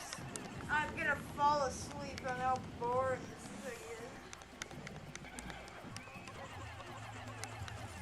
is. Did you have a Sorry, I great had to take a drink of tea. Thanksgiving? I All texted right, Grandma I think it's Claus time and for the Happy final Thanksgiving, and she just topic didn't of even today. text a picture. Like I said, today was mainly current event based because there was so much stuff that happened Do you take between damage if you now do it? and the last episode. Maybe I will make this an every other week thing, at least for maybe a couple weeks, because I've got the time. Like I'm ahead by like 5 episodes, so I don't know. I'm so But excited. I was almost a physics major. Well, not even like almost. I was for like What the heck? 2 Why are there so many months. treasures Um, right here? What happened was I I can't hated get through this doing stuff. like music as There's a class and freaking coursework donut, my first 2 years of screw, a college. I freaking- despised Yeah, it and there's a absolutely. Mite here. And I realized, kind of like what I talked about earlier with the pep bands, like when you're in it, you kind of take it for granted. That's exactly what was going on with like all of my ensembles, because I was in them because I had to be, and I really needed a shift in mindset to do it, like okay, that change is not it good. and do it because I wanted to, instead of doing it because I had to. I'm And losing Pikmin that to this thing 'cause it they're did all feel carrying good this at first, stupid but then when I stuff. like I lost a white guy, realized though. I was just No! The I was in only concert type of people I choir, care and about. I think White I was people! it that No! semester. I think I was only in concert choir. Oh, I have And everything. I think It- so.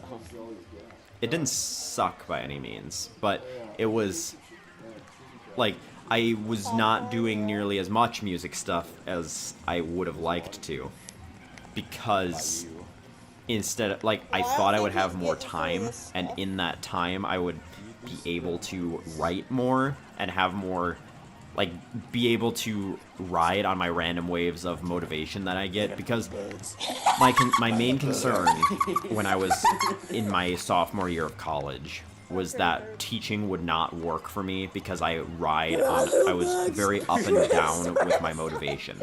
When I was heavily Oh, motivated, gosh, I'm I not could gonna be write able to music do and much. crank stuff out in a day or 2.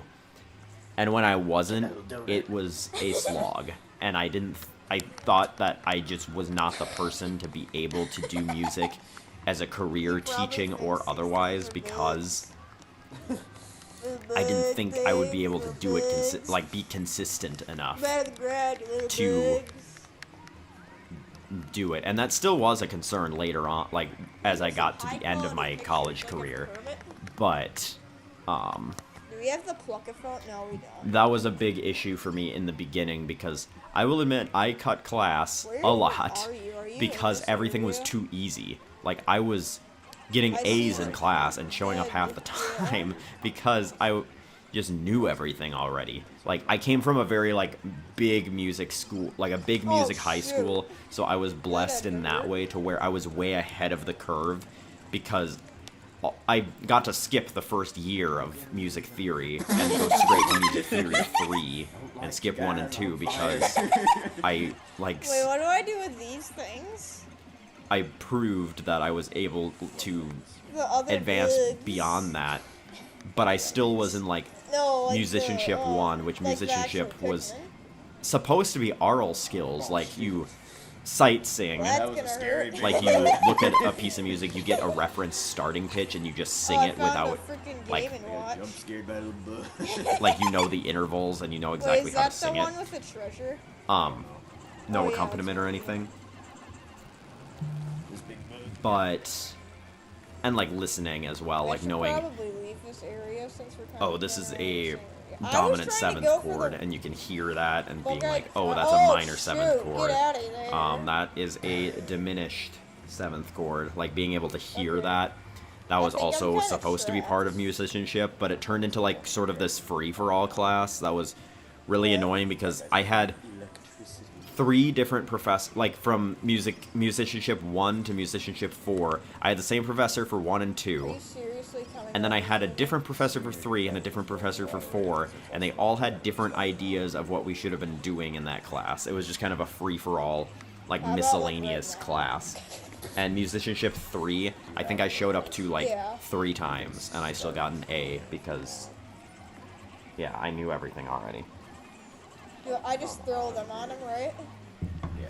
Even Theory 3 and 4, which I got bumped Wait, up to, it's coming for didn't you. challenge me that much. Wonderful.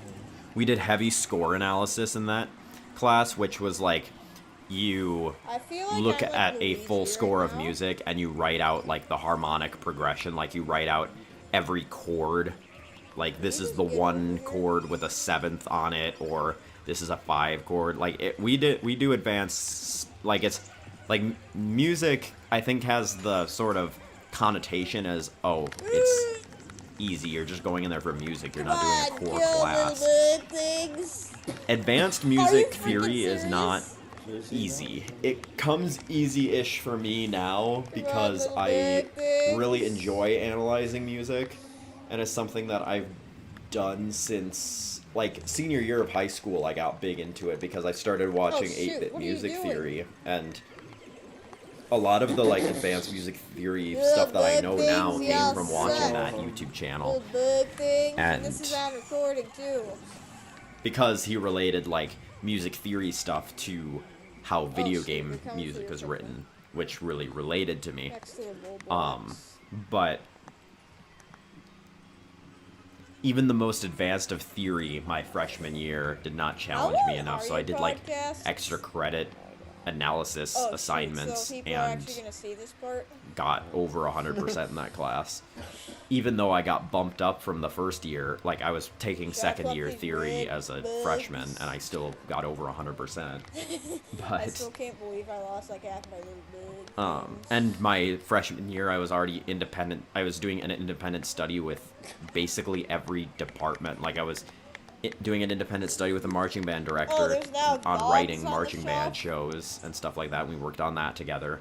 I was in an independent study with the orchestra director writing string stuff. I was in an independent actually study, gonna like, finish private this? composition lesson with the choir director quitting? on writing choral music, and like, that was all as a freshman, so I did not feel like I was being significantly challenged enough in the beginning How of many are my there? Like 500? college career, so I wanted to switch to something that, one, I had to apply myself a little more for, and 2, something that wasn't so motivationally based. Like I said, I would go on like strings of high motivation where I would be able to crank out like a piece or 2 of music a week.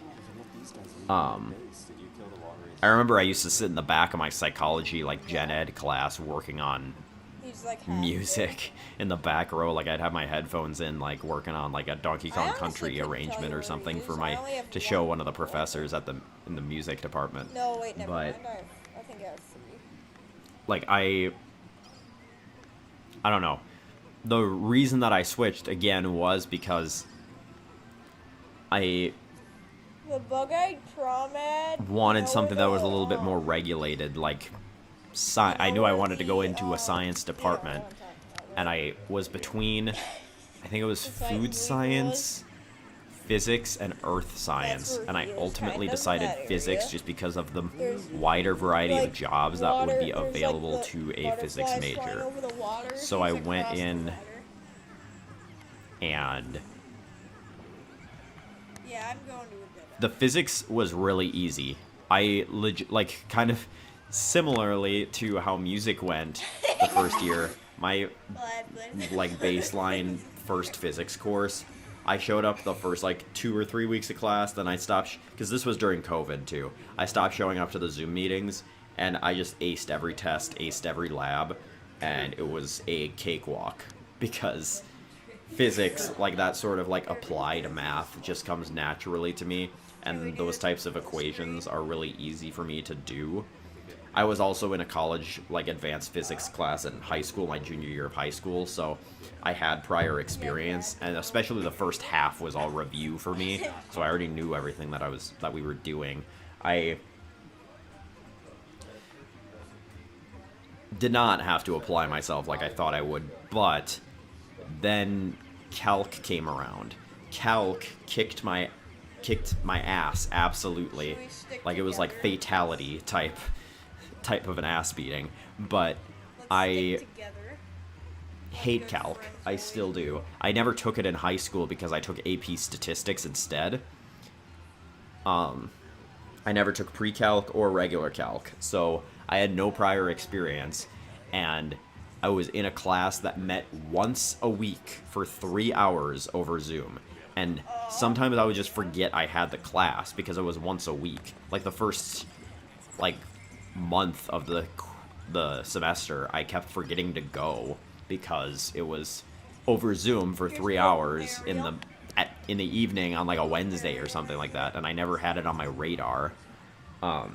And there was the fact that this was one of those classes where you got literally no daily work points. You just took the tests, and those 4 tests were your only grades. I went into the first test, and I felt like I had no idea what I was doing. I did not even look to see what I ended up getting on that test. I dropped the class right after that and switched my major back to music.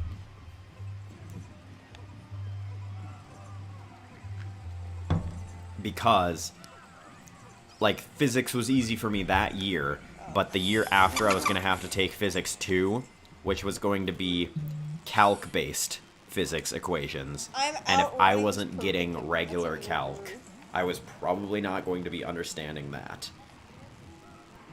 And I'm kind of glad that didn't go as well for me as it could have, because it really was calc kicking my ass. Like, I probably would not have switched back if calc hadn't kicked my ass the way that it did. Like, it was rough. And I felt like I just did not understand it whatsoever. That is the most lost I have ever been, and probably ever will be in a class. Like, I had no idea what was going on. I had no idea what I was doing. I would do the like, he would assign homework, but it wasn't graded. It was just practice, basically. I would do, like, one of the assignments and then look back at the answer sheet, and I would, like, be completely off and not have any idea how I was supposed to get to the regular answer. Like, I was not understanding it whatsoever. And the professor was one of those people who was good at doing it his way, but it was really... Like, math is a hard subject to teach, I will say, because you have so many... Like, it's hard in math to solve someone else's mistakes. I have Like, it's 3 hard to Pikmin, 'cause a lot of my other pinpoint ones either exactly got where they taken went by wrong either and lead them left, back and on. this guy- Like, I feel like this guy's math still teachers alive. kind of get a He got bad blown rap. up and he's still alive. One of my friends from Come on, down in you southern good Minnesota thing. who teaches one of the ones that I met. We played board games together. My little Is a bug math thing's teacher down still there, on and he's there. the best He's one that I've still on ever there. met. I observed one of his classes one time, Oh, I don't and have any he just bugs. is like Should I a let them wizard carry with this thing back? figuring out where students go wrong in their problem solving process and I wanna correcting them look where good. that problem is. This Whereas bug's a name's lot of John. math teachers can't really do that to a very high level. Like, it's like they show you how on, to John, do it, let's go. but they don't know how to address like specific problems you have in the middle. Like, they're like, if you go up to a math teacher and you're like, I got a wrong Oh, answer, how did I, Tom's here? Oh, shoot, like, where did I run. go wrong? Get They'll off of there, Sean. No, look at you Sean and be like, died. I'll be honest, I really don't know. Good luck. Okay, we have another little bug thing Like, that's over here. kind of just the way it is, and I feel I like don't math even know teachers what's get a going bad on rap because of anymore. that, like, just for being bad teachers, but in reality, you think about it, Alright, we have when you Sally know how over to here. solve a math equation, Come on, it is John. hard to We have to get in pinpoint, like, battle. every possible mistake someone could make along the way and try to Sully discover what and, mistake that kid specifically made. It could be Menace anywhere. and Z are with me. And it could be like they did something wrong, or it could be like a mental math error where, like, say like they were solving an equation and they needed to divide over here. by 3 or something, and they did that math wrong, and that's where the problem was. Or they were supposed to divide by 3 and instead they divided by something I'll else and they distract did him, it you completely take wrong. down the- oh, Like, there's shoot. just so many avenues where mistakes can happen in math. It's hard to detect Did you know each there's a individual boss one, and here? that is also why such an emphasis is put on showing your work in math, because then like, I didn't understand it when I was a student, but like now being a teacher, Wait, I can you understand damage him? completely why they have you show your Just go work. with the It's rocks. not because The rocks here. like they're trying to get you to do extra work, or even like because it's helpful. Run, John. Like, Yes, writing out John everything. survived. I mean, it is inherently helpful to write out everything because then it's easier to keep track of. I always did my equations in my head when I was in high school because I was Okay, really he's good at math. dead. There's another To thing put it up ahead. frankly. But when you don't show your work, there is no possible should've way been for sticking the together the teacher entire to game. see where you went wrong. That is why such an emphasis is put on the work, because if you get a I'm a question good wrong, sidekick. if you have the work shown, the teacher can look through your work and pinpoint That's exactly all I'm good at where being. Oh, shoot. you went wrong in your solving. There's a And jelly I know I thing went on a over major here. tangent here to just talk about math, but Ooh, food, yeah. to reel it back, that is The what bowl full of jelly is about to get my blown to calc pieces. teacher in college was Oh, not yeah, and good also at. I'm If you had a about to question, die. he would just kind I of think brush it half off and my be like, Pikmin died. John still. Oh shoot! I'm just go gonna back and try die. it again. Basically, pretty much. I have That's like pretty one much how it health was. left. But honestly, if I wouldn't have been on the struggle bus in that class, I would probably not be where I'm at today. Who knows where I would be at today. I could- Oh, run. John's still with I might me. still be in college, He'll be because with if I me would have taken forever. another semester of physics, I would have been so far behind on music. I don't know if I would have Or even switched Aria. back. Like, no matter how much I wanted to, Did I we don't know that split I would have ways? switched back if I had taken a full year of physics. Because it's like I had already kind of committed to that, and I would have set myself back way further. But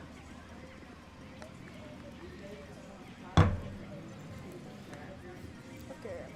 yeah, it's just interesting, like, not to get philosophical all of a sudden. Why am I pronouncing that so weird? We're both Philosophical about to die. all of a sudden.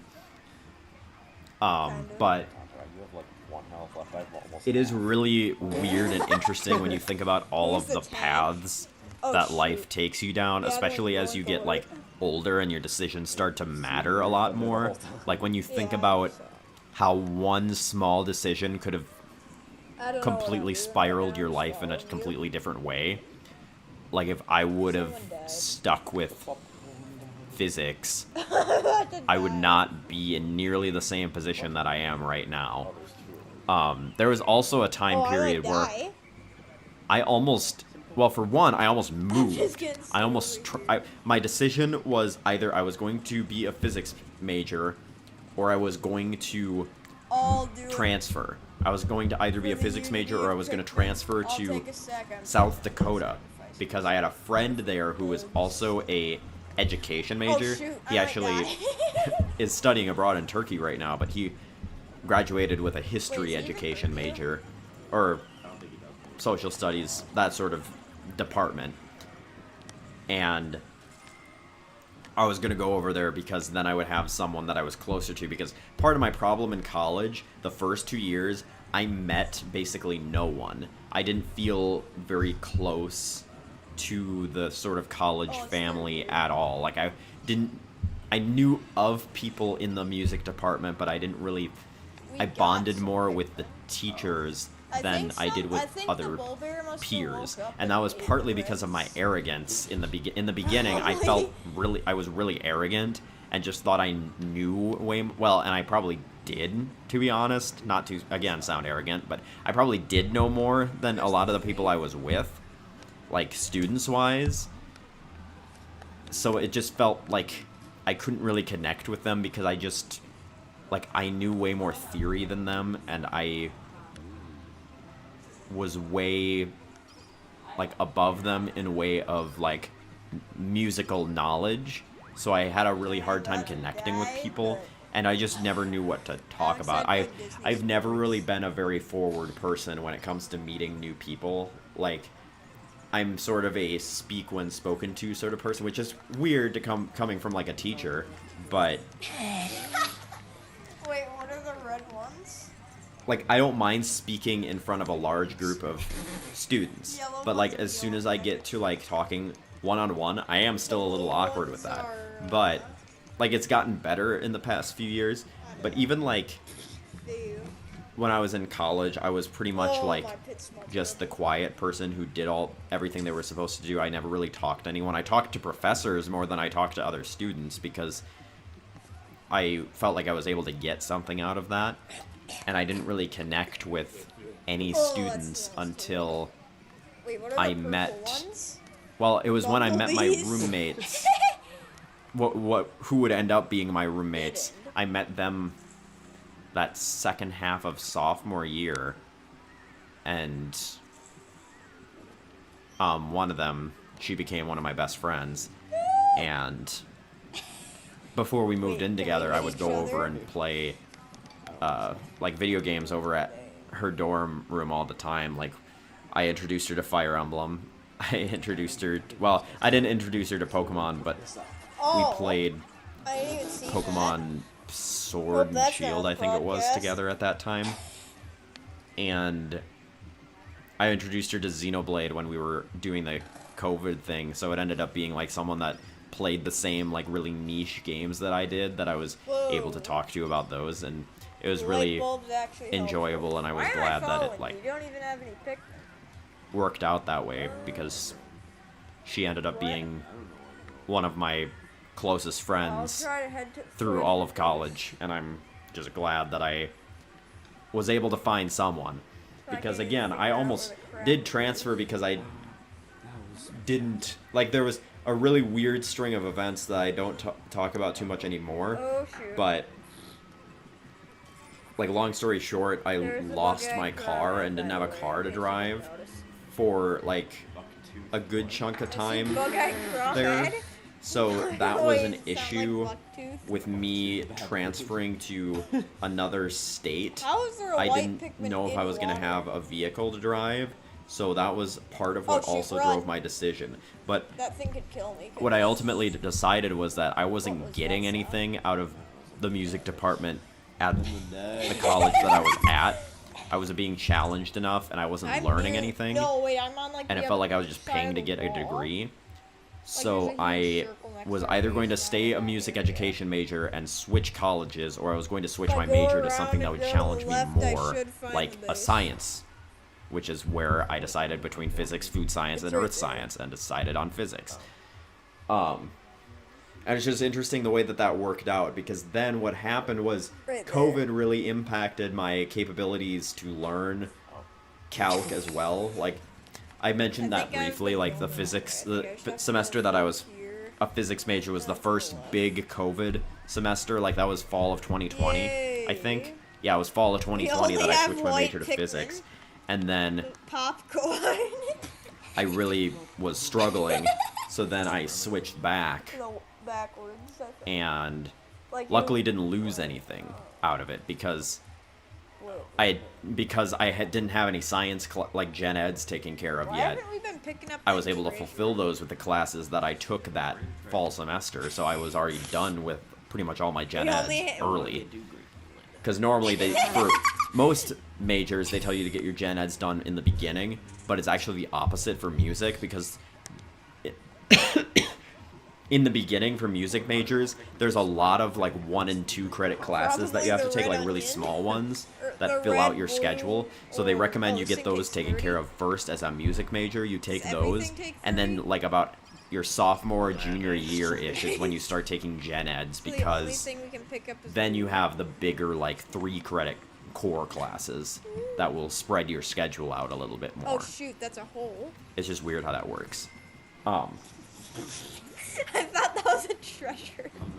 But then this isn't relating to like me almost being a physics major, but I officially the worst had sidekick ever really when it big comes like to not mental being health next to you. struggles that I won't go into too much detail about, but I had really bad like imposter syndrome mental health struggles it was spring of that year again.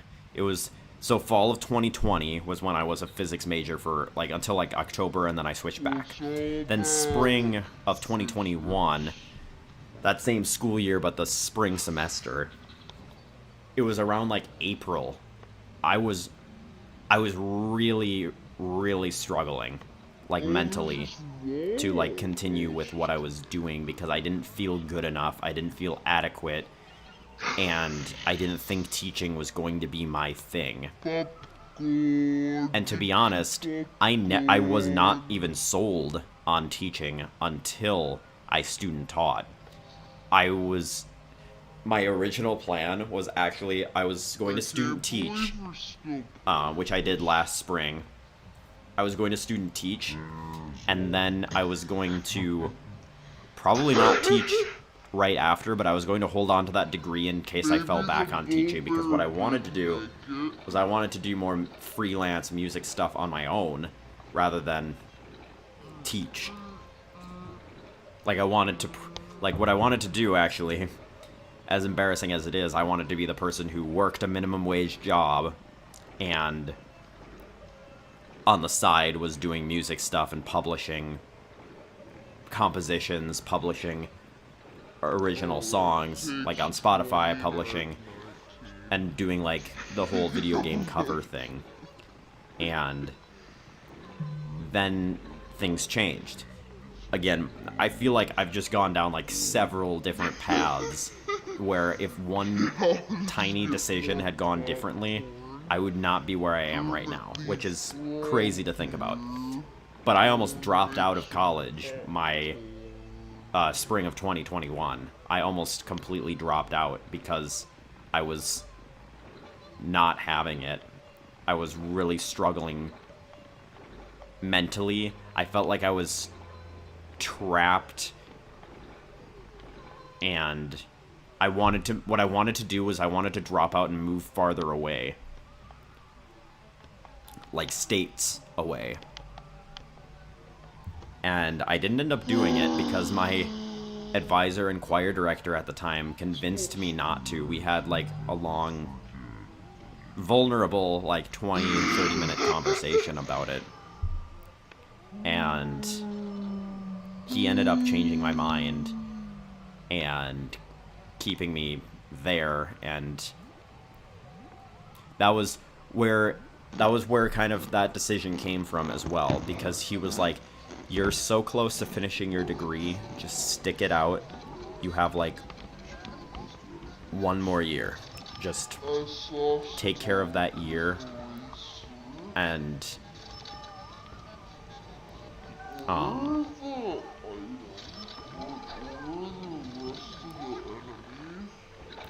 and if you don't end up using the education degree, at least you have a degree, because I guess there's a statistic where it's like a lot of people say they'll like drop out and then come back to college, and most never do come back because it's harder to.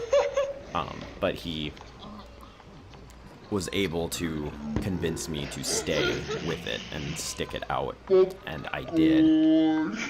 And obviously I'm glad that he had that talk with me and convinced me to stay, because then, like, I, again, was in the mindset of, I'm just gonna get this degree and get out. I don't know that I'm going to teach. And then student teaching came around, and I loved it. Like, that was where I just was sold. I fell in love with it. I enjoyed every single day. I had, again, like, before student teaching, I still had that struggle where I was like, what am I going to do if I can't be motivated enough to continue teaching at, like, a high level? Like, what'll I do if I don't want to be inconsistent for my kids? I want to be the best that I can be every day, and I just feel like I can't do, like, I physically, mentally cannot do that for them, and I would feel like I was doing them a disservice. But then student teaching came around, and every day I looked forward to going there in the morning, seeing those kids, getting to talk to them every day. I looked forward to, like, getting to talk to them and getting to be around them every day. It just changed me. Like, that was the moment that I decided, yes, this is what I'm going to do. It's interesting how this final segment kind of spiraled into my life story, but I feel like this was a good rambling session. Maybe it gives me a bit of backstory. But I think that's going to be it. We're getting a little long today, but thank you all for watching. I hope you enjoyed thoroughly, and I really do hope you have a great weekend. I'll see you all next week. Thank you all for watching.